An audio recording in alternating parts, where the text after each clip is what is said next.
If you want to get anything you're capable of getting in this life, I've got two principles.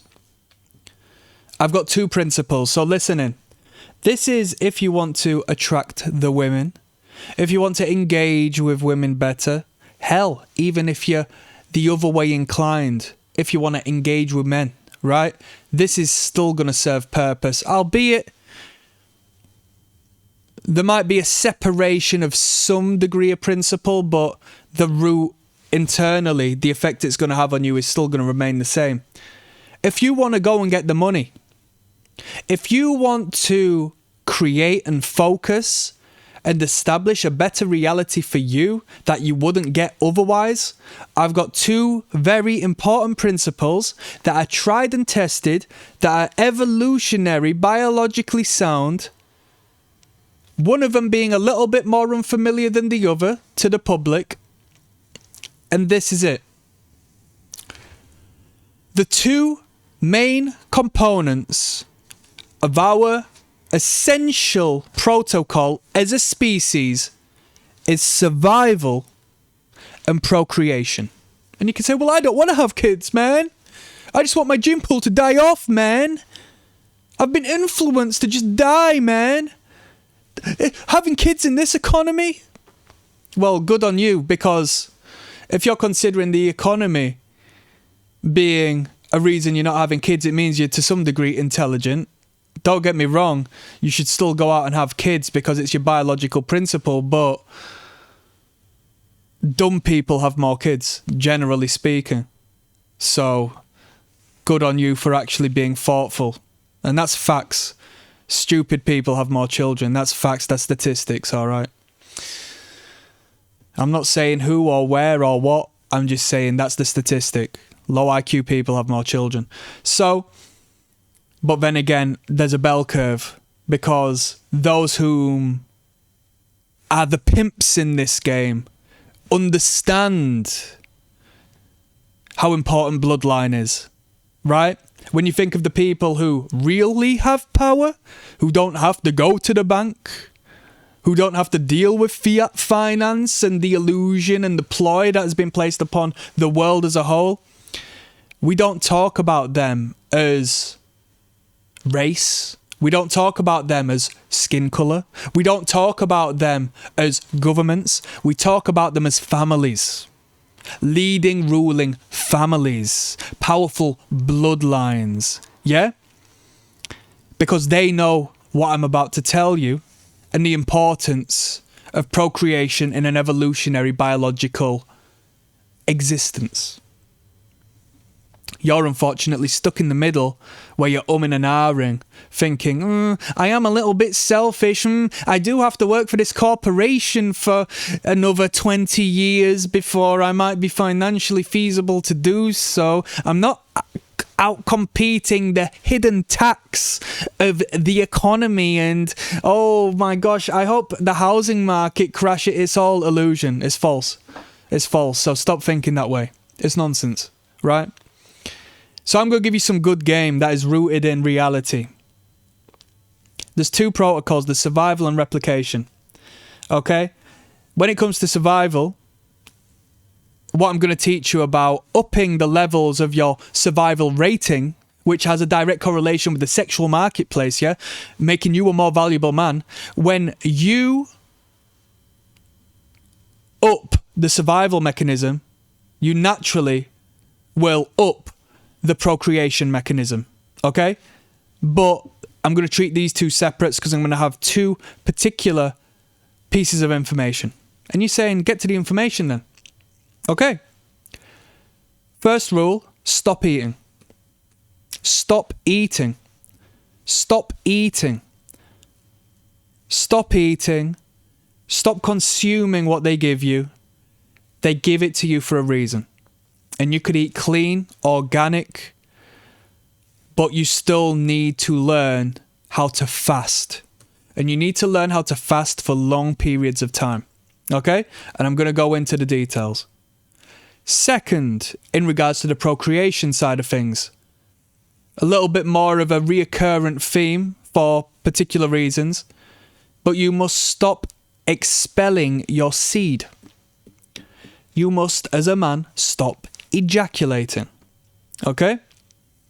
You must stop doing things to get things. Yes? Evolutionarily speaking, you still have your ancestry hardwired into you, top to bottom, and especially in the brain. From the brain stem into the primitive limbal brain. Yes, you still have an ape in your head. You still have whatever you want within your brain. All right? A little hairy guy knocking about, doing backflips when needs be, all right? That's where your freeze, flight, and fight response comes from. Okay? Some say a fourth. At the end of there is the forfeit response. All right? I like playing possum, rolling over and playing dead. So when you fast, what happens is you stop digesting first and foremost. Your body can think. Your body doesn't have to focus. Your reptilian unconscious processes don't have to focus on so much. The underlying exertion of energy can now be transmuted into another place. You see with open eyes, are like your ancestors who didn't have a supermarket down the street that you could attend and eat at 3, 4, 5 times a day, right? And some will argue and say, oh, well, the 3 to 5 meals a day thing came in when we started to work 9 to 5 because we needed energy. You've got your energy. You've got your energy because when you stop eating, your body starts eating naturally toxic, destructive cells in your body. It's anti-cancerous. Yeah? Have you acknowledged science progresses and more of us are getting cancer? Why? Why? I thought we were being governed. If we're being governed, why is this happening more? Right? You must go against everything that has been told to you as normal. So stop eating and see how your mind aligns with the direction you want it, because you start to focus. You lose the haziness, you walk with audacity, you feel light on your feet, your body starts naturally repairing itself, recovering itself, and the woman identifies in you health. Big bulky muscles don't represent health. When your muscles are so big you look uncanny, you look unnatural, you don't look human. Right? It's not natural. It's not natural. It's not natural. Our species didn't sit there just lifting fucking big logs all day and night. It's a symbol of insecurity. Because that size external represents the smallness you feel inside. So when you fast, you directly cut into the fat. Now, I personally would advise when you do eat, you eat a ketogenic diet and you become fat adapted. So when you burn fat and you're carbed up, you eat an abundance, a surplus of carbohydrates in your diet, first and foremost, that's utilized as energy. And it gets stored generally as a surplus upon your body for a rainy day. Now, when you don't eat them carbohydrates, long story short, A to B, I'm not going to talk about ketones and all of this stuff. Your body eats from the fat to generate energy. So as you're in a fasted state, you look better, you're more focused, you're healthy, and trust me, past the 24-hour mark, you won't even feel hungry. It's just all the sugar you've been consuming, which isn't natural anyway. It's unnecessary. We don't need sugar. It's the sugar that you're eating, that they're putting in the bread in the shops, that they're putting in everything to ensure that you keep on coming back to fund the industry. That's making you sick so you can fund the medicinal industry, the hospital industry, and so on and so forth. Does this not make sense? Everything's a business, right? Where's the money going? I'm giving you game because everyone here is getting pimped. And I'm showing you the pimp game. You're not even a hoe, you're a trick. You're purchasing from the hoes. That's the salespeople at these places, at these establishments. They're the salespeople. You're the consumer. Pimping, tricking, hoeing. You're bottom of the barrel. But understand, the system can't work without one of the three. So you're all equally, oddly enough, as powerful as each other. Just the only thing is you're sacrificing your health. You're sacrificing your aesthetic. You're sacrificing your frequency. And you're sacrificing your drive. Because our ancestors had to go out and get the food. And that was the protocol and purpose. And so when we eat, when we consume, when we are full up, we tell our brain we've done for the day. Why do we need to think anymore? Why do we need to work anymore? Why do we need to have energy anymore? We've done our job. Which means when we move on to the next and you masturbate, not only has your brain received the message that you've done your job and you've survived, you've fulfilled quota number 1, survival mechanism. Number 2, your brain doesn't know whether it's your hand or whether it's a beautiful female who you have ejaculated into for the purpose of procreation.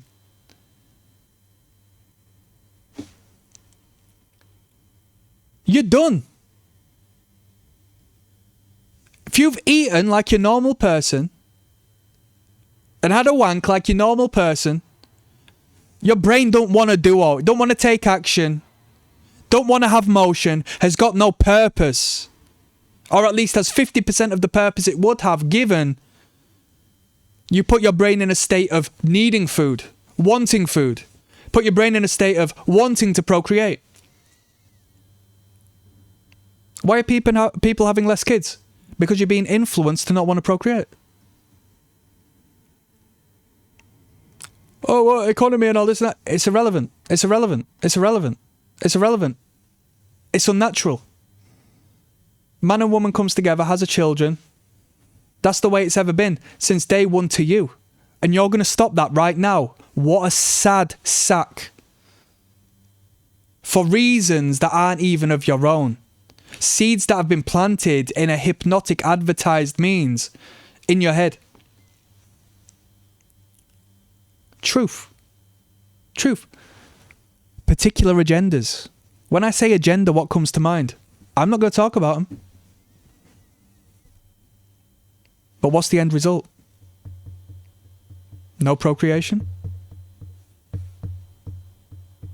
Let's not talk too much.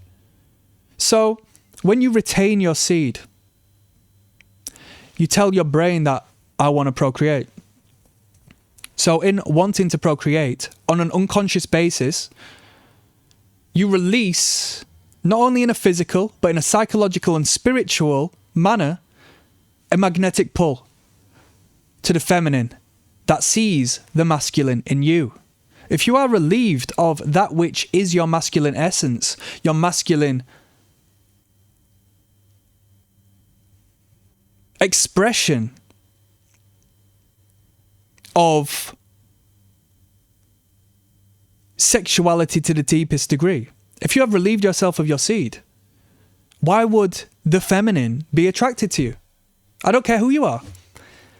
If you are relieved of your masculine essence and spirit, why would the essence of the feminine and the spirit be attracted to you? It doesn't matter if you've got a nice jawline or big bulky biceps and you're 6'5". You might get a first glance, but when she sees the drained expression in your entity, the way you move, the way you're all slogged down from eating all day, she's not going to be attracted to you, and she's not even going to be aware why. Her unconscious, her hardwiring, her biological motor is going to be like, that's not a man who is ready to procreate. And you might say, why are you talking about procreation? We're just talking about attraction, aren't we? Yeah. What's the purpose of attraction? To bring two people together so they can procreate. That's the reason. Why does it feel good? To congratulate you and bring you together so you can procreate. This is the bare foundation, bare minimum. And the man who eats donuts will tell you you're being extreme and say, don't starve yourself, when you realize you can go a day without consuming. And when you go a day without consuming, you realize, I feel healthier, I see clearer, I am engaging better, I am more coherent with my words. And you start to stray further from society. But, as it states in the Bible, paraphrasing, one must not gloat and overtly discuss and be bold about their fasting. Do it in your own time, in your own mind, away from pursuing social validation from it. Because believe me, you won't receive social validation from it. Because you're going to intimidate the people, the mass 99.9% who don't abide by the true principle that correlates with your survival and replication, if not procreation, protocol. Once again, if you eat, your brain thinks you're surviving. You've got no need to work. If you ejaculate, your brain thinks you've procreated. Job done. Your brain thinks I might as well be dead now because my biological purpose has been actioned. That's deeper game. We can go deeper on that. I'm signing out.